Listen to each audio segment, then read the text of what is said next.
obstacles to happiness is feeling inferior or excluded. So equality is a very important issue. Many people thought that after communism failed, we could forget about equality, that this is a thing of the past. But I don't think so. We have been trying to seek more equality for the last 2,000 years, more than 2,000, since Greece, Rome, the Judeo-Christian revolution, which said that all people were equal, at least after death, but that was a beginning. Before, not even before, after death, they were equal. For the last 300 years, all social movements, revolutions, millions of people have died for more equality. So we cannot all of a sudden say, let's forget about equality. But clearly we all agree today that the best way to manage most of society's resources is private property and the market, and that needs inequality. Some people need to make more money, some others less, some companies to succeed, some others to fail. So what kind of equality can we have today? So we propose to you two kinds of equality. One is equality of quality of life. That all, especially all children, should have the same possibility beyond the obvious health or education, that they should have access to green spaces without being members of a country club, to swimming pools, music lessons. And the second kind of equality, which also has much to do with cities, is democratic equality. The first article of all constitutions says that all citizens are equal before the law. If this is true, then clearly a bus with 80 passengers has a right to 80 times more road space than a car with one. Or somebody in a bicycle has the same right to road space as somebody in a Rolls Royce. So these are very basic principles that I think. Another thing that I think we propose to judge what we do in cities is to remember that we are pedestrians.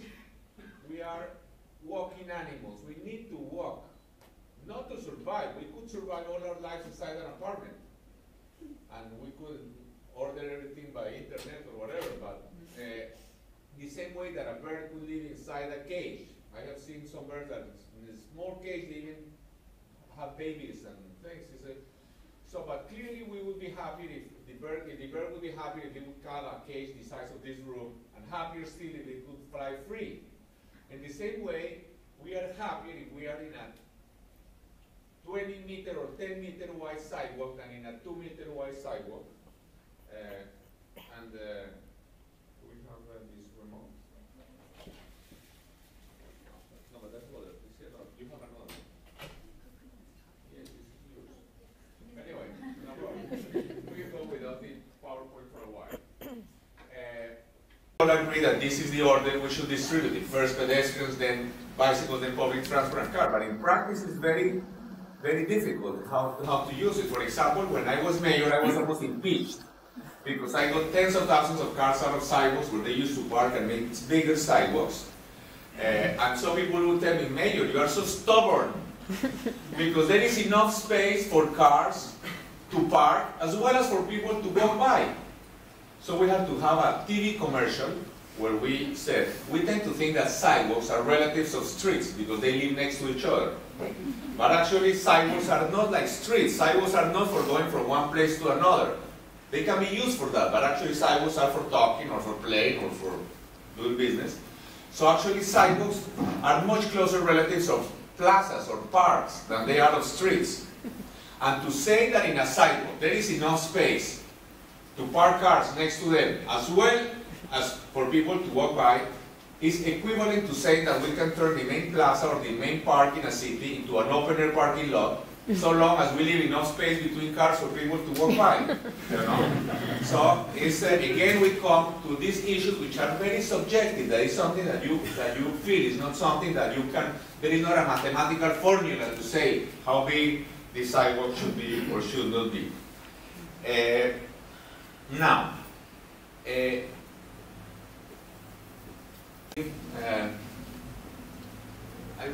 is the presentation, but I just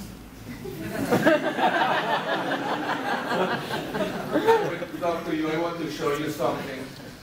This is cities before cars, you know. No, but sidewalks, you know.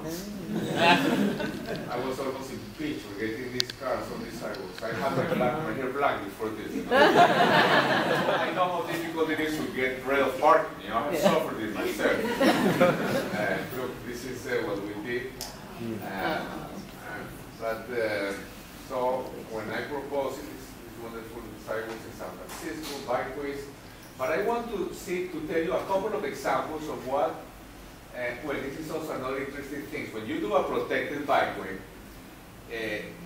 it's also a symbol of democracy, you know, to have a protected bike. Because again, it shows that a citizen on a $30 bicycle is equally important to one on a $30,000 car. In a developing country, a good bikeway is also, first of all, it helps to protect the cyclists, but at least half the importance of the protected bikeway is that it raises the social status of the cyclist. It makes him feel important. Otherwise, the person in a bicycle feels like he's a third-class citizen, that he's almost ashamed to use a bicycle. And this has also, like, he feels very important in his bicycle, for example. We also have, we have to have protected bikeways, blah, blah, blah, blah, let's go quickly. Our bikeway, this is the wonderful Sunday streets. This is the Bogota Sunday streets, which is a great example of Bogota to the world. Yes, I did not do it, but we improved it a lot. But look at this amount of people here. Now, we had some interesting experiment in Bogota. Now we have a Bogota. I proposed a referendum. People voted that one day a year, one Thursday, we will have no cars in the city. Our city is 8 million inhabitants. So it was got approved. The people voted. So that day, nobody can go by car. And the city works fine. 99% of the people go to work, 99.9% to study, everything works fine. And it's very useful because the poor and the rich have to be together that day, in public transport and in sidewalks and in bicycles. So, anyway, this is very quickly. Let's go. This is what I mean by Champs-Élysées, the avenue. This is what I dream of the highways to become in the future. A big avenue with big sidewalks, with shops. Now, let's go quickly. This is the buildings in London without parking. The Shard now. And we take, this is, you know, for example, this is a BRT we helped to work on in Guangzhou in China. It's moving more passengers our direction than any subway in China, except for Beijing Line number 2. And this is our BRT, as I say. This bus is moving much more cars than all these other car lanes together. Giant cities, look, for example, in Rio de Janeiro, for example, for the Olympics, 2 years from now, they're building about 200 kilometers of BRT. And this bridge, for example, this is a big bridge, it's only for buses, only a bus bridge. And so BRTs can be serious investments. Let's go quickly. This is a BRT, this is a nice one they did in Cleveland. It's the only one that is okay, that is well done in the US. Yeah, because in the US they do other more sophisticated things, the light rail and other things cost more, but so this is very difficult politically. BRTs are very low, it's much lower cost, but they are very difficult politically to do. All subways are well done. All subways, because if you don't do a subway right, it will crash and people will kill, will be killed and all this. So, but almost all subways cost more than it was anticipated. And still you finish it, because if you have a hole underground, you have to finish it, even if you have 40% cost overruns or whatever, you are not going to leave it halfway. With BRT happens almost the opposite. Yeah. You design and then the engineers will zooms by next to them. At least there is a little bit of democracy there, you know. Now, but I was going to show you, well, this is system. Another thing that is interesting to show, this is in Lima, for example. It's interesting to know that when you have, you don't need it in San Francisco because you don't need so much capacity. But, for example, here, when you have two overpasses, such as you have in Bogota too, you have you are able to have some buses are local buses that stop at every station, and others are express. And this increases the capacity of the system not from 1 to 2, but from 1 to 3. It is huge. But here you don't necessarily need it at this time because you would not need such high capacities. But let's go quickly. This is the Guangzhou PRT again. I was going to show you Bogota, a lot of investment in sidewalks. Now, sometimes they told us, oh, Mayor, the road is very narrow, so we cannot put the buses there. So we say, you are totally right. But since we are in a democracy, it's cars that go. only buses and pedestrians. But the idea is in the future, why not imagine some streets where we only have buses and pedestrians? You know, like this, buses like this in the Netherlands, or something like this, that you will have corridors, dozens of kilometers, just greenways with buses or trams or whatever, but surface transport, and cars will go across underground. Or how about, let's imagine a different kind of city where every green line is parks or greenways or pedestrian streets. Every other street would be pedestrian. Greenways, crisscrossing cities, hundreds of kilometers. You could cross the city in a dense city because, for example, sometimes we are making denser cities in the US than just demolishing houses. Later I went back into politics and I lost the election, not a very good politician, but this we made in only 70 kilometers in a very dense city of bicycle highways crisscrossing the city. So in this area where the city was going to grow, in some extremely poor areas, for you to understand, even if you have economic growth rates of about 5% per year, it will take us about 120 or 130 years to reach California income per capita. So we are in a different world. So we built, since we did not make such many investments in highways, and so we built community centers, indoor swimming pool. By the way, Bogota is in the tropics, but it's very high up in the mountains, so it's cool.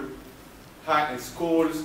But this is what I'm trying to show you. We built dozens of kilometers of pedestrian and bicycle promenades, even underground cables.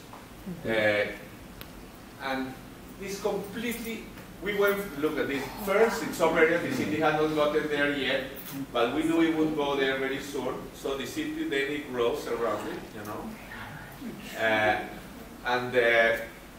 Of course, it could be much better. As I say, every 2 streets or something, but it just changes. In Bogota, we went from almost 0% using bicycle, like 0.2%, 7% today, in about 10 or 15 years.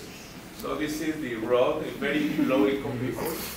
But so it's just a different way. This is an interesting picture, for example, because you saw the car space, the car still in the mud. The pedestrians in a fencing street, bicycles, you know.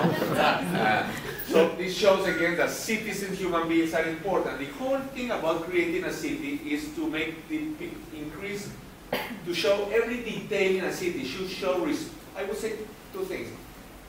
Every detail in our city should show respect for human dignity. Every detail. This is why we should have these sidewalks continuous at grade at intersection, for example. And every detail should show that all citizens are equal. And this is useful. And this is, for example, the bicycle highway. See, some architects are very bad, and sometimes we say they found the diploma in a tamal, you know?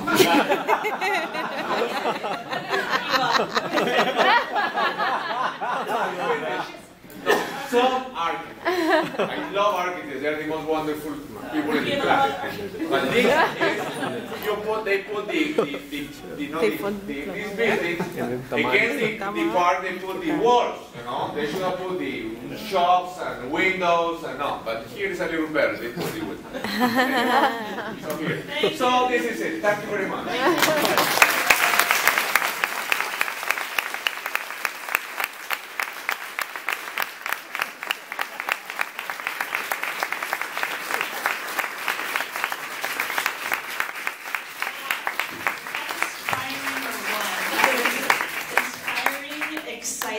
Challenging, right? We're very challenged. We have just a few minutes. I wanted to make room for 1 or 2 questions for Mayor Peñalosa. Anybody out there with a question? Back there?